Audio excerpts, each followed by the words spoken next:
آج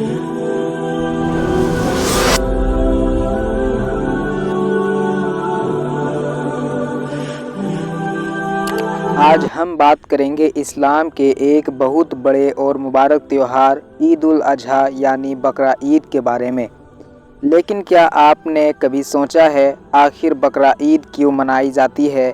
اس کا اتہاس کیا ہے؟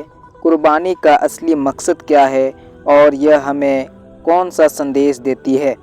آج کی اس ویڈیو میں ہم جانیں گے قرآن اور حدیث کی روشنی میں عید الاضحیٰ کا پورا اتہاس، حضرت ابراہیم علیہ السلام کی قربانی اور اسلام میں اس کی اہمیت۔ تو ویڈیو کو آخر تک ضرور دیکھیے، کیونکہ یہ صرف ایک تہوار نہیں بلکہ اللہ کی راہ میں سب کچھ قربان کر دینے کا پیغام ہے۔ بات کرتے ہیں عید الاضحیٰ کیا ہے۔ عید الاضحیٰ کو قربانی کا عید بھی کہا جاتا ہے۔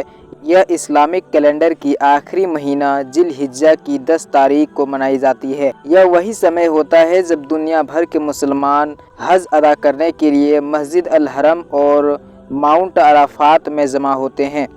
اس دن مسلمان اللہ کی راہ میں جانور کی قربانی دیتے ہیں، لیکن اسلام میں صرف جانور کاٹنا ہی مقصد نہیں ہے۔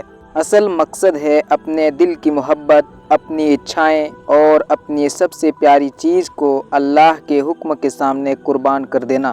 حضرت ابراہیم علیہ السلام کا اتہاس۔ عید الاضحیٰ کا اتہاس جڑا ہے اللہ کے مہان نبی پروفٹ ابراہیم سے۔ حضرت ابراہیم علیہ السلام اللہ کے بہت نیک اور فرما بردار بندے تھے۔ انہوں نے پوری زندگی توحید یعنی ایک اللہ کی عبادت کا پیغام دیا۔ بہت سالوں تک ان کے کوئی اولاد نہیں تھی۔ بہت دعاؤں کے بعد اللہ نے انہیں ایک بیٹا دیا، پروفٹ اسماعیل۔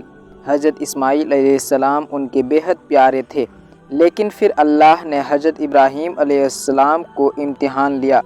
انہوں نے خواب میں دیکھا کہ وہ اپنے بیٹے اسماعیل کو اللہ کی راہ میں قربان کر رہے ہیں۔ نبیوں کا خواب وحی یعنی اللہ کا حکم ہوتا ہے۔ قرآن شریف میں قرآن سورہ الصفات میں آتا ہے، اے میرے بیٹے، میں نے خواب میں دیکھا کہ میں تمہیں ذبح کر رہا ہوں، اب بتاؤ تمہاری کیا رائے ہے؟ تب حضرت اسماعیل علیہ السلام نے جواب دیا، ابا جان، آپ کو جو حکم دیا گیا ہے اسے پورا کیجیے، انشاءاللہ آپ مجھے صبر کرنے والوں میں پائیں گے۔ سوچئے، ایک پتا اپنے سب سے پیارے بیٹے کو اللہ کے لیے قربان کرنے جا رہے ہیں اور بیٹا بھی اللہ کے حکم کے سامنے جھک جاتا ہے۔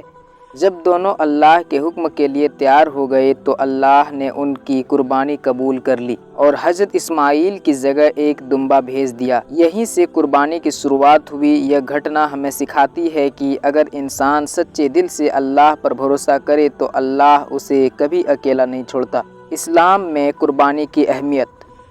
اسلام میں قربانی صرف ایک رسم نہیں ہے۔ اللہ قرآن میں فرماتا ہے، اللہ تک نہ ان کا گوشت پہنچتا ہے اور نہ ان کا خون، بلکہ اس سے تمہارا تقوی پہنچتا ہے۔ یعنی اللہ ہمارے دل کی نیت دیکھتا ہے۔ اگر کسی انسان کے دل میں دکھاوا، گھمنڈ، صرف رواج ہو تو قربانی کی اصلی مقصد ختم ہو جاتا ہے۔ قربانی ہمیں سکھاتی ہے اللہ کی فرما برداری، صبر اور بھروسہ، غریبوں کی مدد، تیاگ اور انسانیت۔ اس لیے قربانی کا گوشت 3 حصوں میں بانٹنا سنت مانا جاتا ہے۔ ایک حصے اپنے لیے، ایک حصے رشتہ داروں کے لیے، دوستوں کے لیے اور ایک غریب اور ضرورت مندوں کے لیے۔ اس سے سماج سے محبت اور برابری پیدا ہوتی ہے۔ عید الاضحیٰ کا اصلی سندیش۔ آج بہت لوگ سمجھتے ہیں کہ بقرہ عید صرف جانور کاٹنے کا تہوار ہے، لیکن اصلی سندیش اس سے کہیں بڑا ہے۔ اصل قربانی یہ ہے کہ انسان اپنے گناہ چھوڑے، بری عادتوں کو قربان کرے، اہنکار ختم کرے اور اللہ کی راہ اپنائے۔ اگر دل میں تقوی نہیں ہے تو صرف جانور کی قربانی کافی نہیں ہے۔ عید الاضحیٰ ہمیں یاد دلاتی ہے کہ دنیا کی ہر چیز سے بڑھ کر اللہ کی محبت ہونی چاہیے۔ پروفٹ محمد صلی اللہ علیہ وسلم نے فرمایا، قربانی کے دن انسان کا سب سے پیارا عمل اللہ کے نزدیک خون بہانا ہے۔ ایک اور حدیث میں آتا ہے کہ قربانی کرنے والے کو جانور کے ہر بال کے بدلے نیکی ملتا ہے۔ لیکن ساتھ ہی اسلام یہ بھی سکھاتا ہے کہ جانور کے ساتھ رحم اور انسانیت کا ویوہار کیا جائے۔ تو دوستوں، عید الاضحیٰ صرف ایک تہوار نہیں بلکہ ایمان، صبر، تیاگ اور اللہ کی محبت کا پیغام ہے۔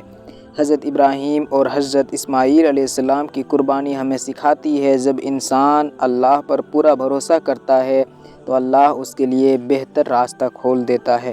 اللہ ہم سبھی کو سچا ایمان، تقوی اور صحیح معنوں میں قربانی کا جذبہ عطا فرمائے، آمین۔ اگر آپ کو یہ ویڈیو پسند آئی ہو تو اسے شیئر ضرور کریں اور عید الاضحیٰ کا اصلی سندیش سمجھ کر اسے اور لوگوں تک شیئر کریں۔ السلام علیکم ورحمۃ اللہ وبرکاتہ۔